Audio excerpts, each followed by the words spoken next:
আমি ধৰ্ম বুলি ভাবো হিন্দু মুছলমান শিখ ইছাই এইবিলাক হৈছে একোটা সম্প্ৰদায়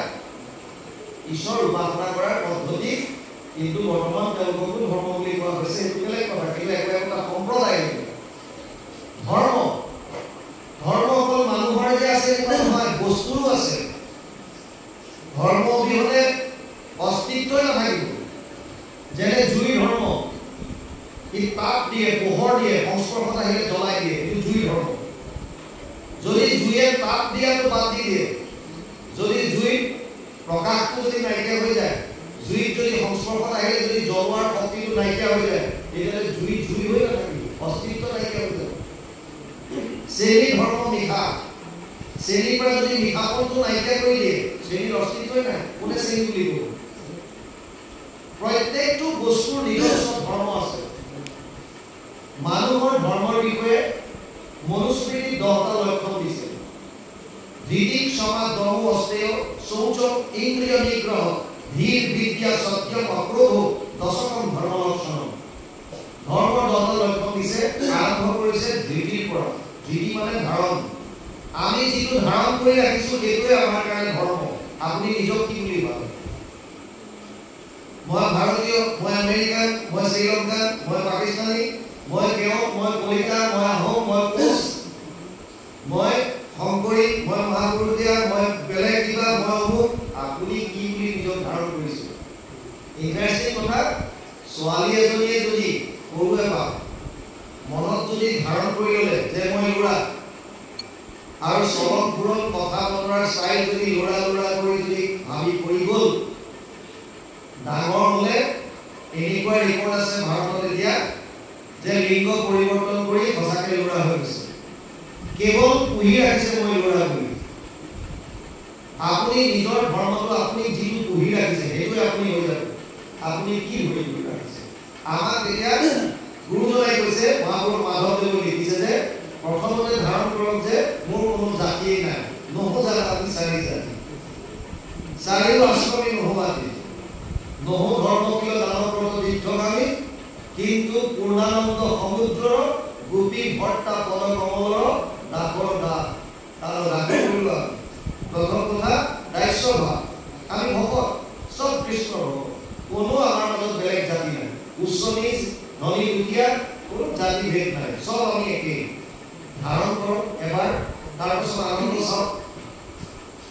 গুৰুজনাই কৈছে সমস্ত ভূতত ব্যাপী আছো মই হৰি সবাকো মানিবা তুমি বিষ্ণু বুদ্ধি কৰি মানি চাওক ধাৰণ কৰি চাওক এইভাবে ইয়ালৈকে কৈছে সমস্ত ভূতত বিষ্ণু বুদ্ধি নুহি যাবে কায়ো বাক্য মানে অভ্যাস কিবাই হি ভাবে যেতিয়ালৈকে নহয় ভাবটো তেতিয়ালৈকে কায়ো কোনো বাক্য অভ্যাস কৰিবলৈ কৈছে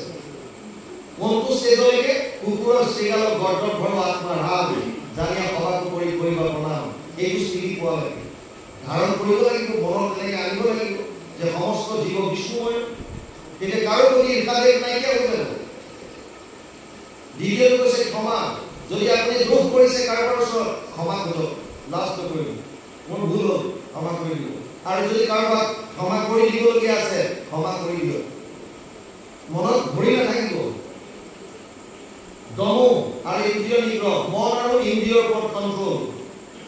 অস্তেয় বেলেগৰ বস্তু চুৰ কৰি ননা আপোনাৰ ধৈৰ্য শক্তি কেনেকুৱা কি জ্ঞান কৰিছে জ্ঞান কেনেকুৱা ধীৰ বিদ্যা সত্যম সততা আছে নাই সত্যৰ পালন কৰিছে নাই অক্ৰোধ ক্ৰোধৰ ওপৰত সংযম আছে নাই এইখিনি ধৰ্মৰ লক্ষণ বুলি কৈছে এইখিনি কোনো সম্প্ৰদায়ৰ নালাগে বুলি কোনো ক'ব নোৱাৰে ই মুছলমান হওক খ্ৰীষ্টিয়ান হওক হিন্দু হওক জৈনিজিম হওক যোনে নহওক কিয় সবৰ ক্ষেত্ৰত প্ৰযোজ্য যদি আমি সততাত থাকো যদি আমি ধৰ্ম ধাৰণ কৰি আছো এই ধৰ্মৰ মাজেদি অৰ্থ উপাৰ্জন কৰিবলৈ দিছে সিকুৱেন্সটো চাওক ধৰ্মৰ পিছত অৰ্থ আহিছে প্ৰথমতে সততাত থাকক সততাৰ মাজেৰে আপুনি অৰ্থ উপাৰ্জন কৰক তাৰপাছত সেই অৰ্থৰ দ্বাৰা আপোনাৰ মনৰ যিমানবিলাক কামনা বাসনা জীৱনটো নিৰ্বাহ কৰিবৰ কাৰণে সংসাৰ পালন কৰিবৰ কাৰণে যিখিনি আপোনাৰ প্ৰয়োজন আপুনি সেইখিনি লওক কোনো মানে কৰা নাই কিন্তু সততাৰ ধৰণে ধৰ্ম অৰ্থ কাম আৰু তেতিয়া আপুনি অট'মেটিকেলি মুখ্যৰ ভাগিদাৰ হ'ব যোগ্য হ'ব এইকাৰণে ইয়াক কৈছে এইটো কেৱল মানুহৰ শৰীৰতে সম্ভৱ। এইকাৰণে প্ৰহ্লাদে কৈছে মনুষ্য জনমে ধৰ্ম অৰ্থ কাম মুখ্যকো পাৰে বিভাগ হেন জানি যত ভগতি কৰক যাৰ ইচ্ছা নৈবাৰ। তাৰপিছত কৈছে মনুষ্য শৰীৰ চঞ্চল সদায় কেইদিনখনে কালে ধৰে কোটি কোটি জন্ম উপজি মৰিয়া মনুষ্যটো হিতেন ধৰে। মানুহৰ জন্মটো যদিও দুৰ্লভ ই অতি খন্তেকীয়া। ইয়াক জলৰ বুদবুদ বুলি কৈছে, মেঘৰ ছায়া বুলি কৈছে, পানীৰ ৰেখা বুলি কৈছে, কচুপাতৰ পানী বুলি কৈছে। খন্তেকীয়া, এই আছে এই নাই, কোন সময়ত তাৰ মৃত্যু হয় কোনো নাজানে। এটা কথা নিশ্চিত জাতস্য হি ধ্ৰুৱ মৃত্যু ধ্ৰুৱ জন্ম মৃতস্য চ তস্মাৎ পৰিহাৰ্যতে নাত্বং সুজিতমৰ্হসি। দ্বিতীয় অধ্যায় ২৭ নম্বৰ শ্লোক গীতা। অৰ্জুনক কৈছে হে অৰ্জুন, জন্ম লোৱাৰ লগে লগে মৃত্যুটো নিশ্চিত হৈ যায়। আৰু ইণ্টাৰেষ্টিং কথা, আপোনাৰ জন্ম আৰু মৃত্যু এই দুটা নিশ্চিত। ইয়াৰ মাজৰ সময়খিনি কৈছে জীৱন। আমি যিটো জীৱন জীৱন কৰি থাকো এই জীৱনটো হৈছে জন্ম আৰু মৃত্যুৰ মাজৰ সময়খিনি। কাৰোবাৰ কাৰণে অকণমান দীঘলীয়া, কাৰোবাৰ কাৰণে ছুটি। কোন কিমান দিন জীয়াই আছে সেইটো ডাঙৰ কথা নহয়, এই সময়ছোৱা আপুনি কেনেকৈ পাৰ কৰিছে সেইটোহে ডাঙৰ কথা। আপুনি বহুত দিনে জীয়াই থাকে,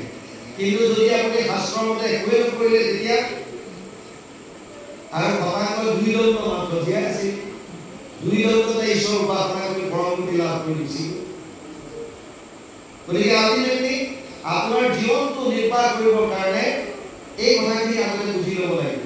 প্ৰথম কথা, মানুহৰ জন্ম দুৰ্লভ। দ্বিতীয় কথা, যদিও দুৰ্লভ ই ক্ষণভংগুৰ, কাৰ কোন সময়ত প্ৰাণ যায় কোনো গম নাই। ইয়াত কৈছে মনুষ্য শৰীৰ চঞ্চল সদায় কেইদিনখনে কালে ধৰে কোটি কোটি জন্ম উপজি মৰিয়া মনুষ্যটো হিতেন ধৰে। মানুহৰ জন্ম যে আকৌ পাব ইয়াৰ গেৰেণ্টি নাই। এটা কথা বুজিব পাৰে, আমি যে শৰীৰবিলাক পাওঁ, এই যে জীৱ জন্তু কুকুৰ মেকুৰী ছাগলী যত যিমান জীৱ জন্তু আছে, আমি মানুহ হল আৰু কোনোবা দেৱতা হৈ আছে। কেনেকৈ এইটো সম্ভৱ, কি ইয়াৰ ফৰ্মুলা কি? গীতাত কৈছে বৰ ধুনীয়াকৈ। অৰ্জুনক কৈছে হে অৰ্জুন,